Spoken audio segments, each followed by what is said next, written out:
একটা আম গাছে একটা এমন আম ছিল যে সবার থেকে আলাদা। ওই আমটা পাকা এবং রসে ভরা।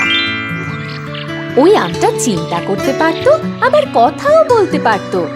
একদিন আমটা ভাবলো, একটা কাজ করি, গ্রামের আশেপাশে ঘুরে আসি, একটু মজা করে আসি। সবাই আমায় দেখে একেবারে অবাক হয়ে যাবে। আমটা গাছ থেকে নিচে পড়ার পরে গড়িয়ে গড়িয়ে এগোতে থাকলো। রাস্তায় একটা খরগোশের দেখা পেল। আরে দাঁড়াও, আমি তোমাকে খেতে চাই। তুমি আমায় খেতে পারবে না, কারণ আমি হলাম এক জাদু আম।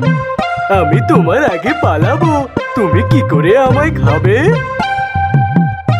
এই কথা বলে আম দ্রুত গতিতে গড়াতে গড়াতে দৌড়তে লাগলো। খরগোশ ওর পিছনে পিছনে খুব জোরে জোরে দৌড়তে লাগলো। দৌড়তে দৌড়তে খরগোশ বলল, আমি কিন্তু খুব জোরে দৌড়তে পারি, দেখবে আমি তোমায় ধরে ঠিক খেয়ে নেব। হ্যাঁ হ্যাঁ, চেষ্টা করো। তুমি যত জোরে দৌড়চ্ছ তার থেকে তো বেশি জোরে আমি দৌড়চ্ছি। দৌড়তে দৌড়তে খরগোশ হাঁপিয়ে গেল আর ও আবার নিজের জায়গায় ফিরে গেল। তখনই একটা ছোট্ট বাচ্চা ছেলে আমটাকে দেখলো। আমি তোমায় ধরে খেয়ে ফেলবো। তুমি আমায় খেতে পারবে না, কারণ আমি হলাম এক জাদু আম।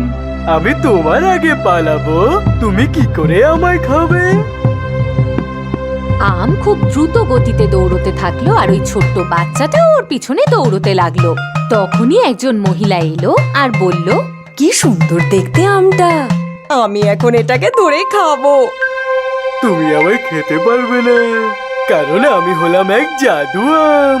আমি তোমার আগে পালাবো, তুমি কি করে আমায় খাবে? তখনই একজন শিকারী এলো আর বলল, আমিও এই আমটাকে খেতে চাই। তুমি আমায় খেতে পারবে না, কারণ আমি হলাম এক জাদু আম। আমি তোমার আগে পালাবো, তুমি কি করে আমায় খাবে?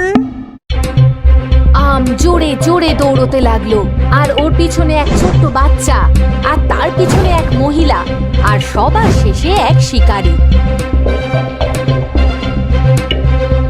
এতটা দৌড়ানোর পর আম ক্লান্ত হয়ে পড়ল। আমি ঘাসের মধ্যে লুকিয়ে পড়ি, তাহলে কেউ আমায় খুঁজেই পাবে না। আম ওখানে ঘুমিয়ে পড়ল। বাচ্চা, মহিলা আর ওই শিকারী আমটাকে খুঁজতে খুঁজতে ক্লান্ত হয়ে পড়ল, আর তারপর সবাই নিজের বাড়ি ফিরে গেল।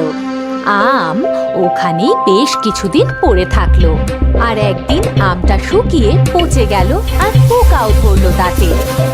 তারপরও ভাবলো, যদি আমি কারো সুস্বাদু খাবার হতে পারতাম। আজ আমার অহংকার আমায় নষ্ট করে দিল। এখন আরো কারোর খাওয়ার যোগ্য রইল না। ও মনে মনে খুব পস্তালো। নিজের জাদু শক্তির অহংকারে ওখানেই ও নষ্ট হয়ে গেল। নিজের সৌন্দর্যের জন্য অহংকার করার ফল ভালো হয় না। ভালো লাগলে একটি লাইক দিন, আর নতুন নতুন ভিডিও দেখার জন্য চ্যানেলটি সাবস্ক্রাইব করে পাশে থাকা বেল বাটনটি বাজিয়ে দিন। ধন্যবাদ।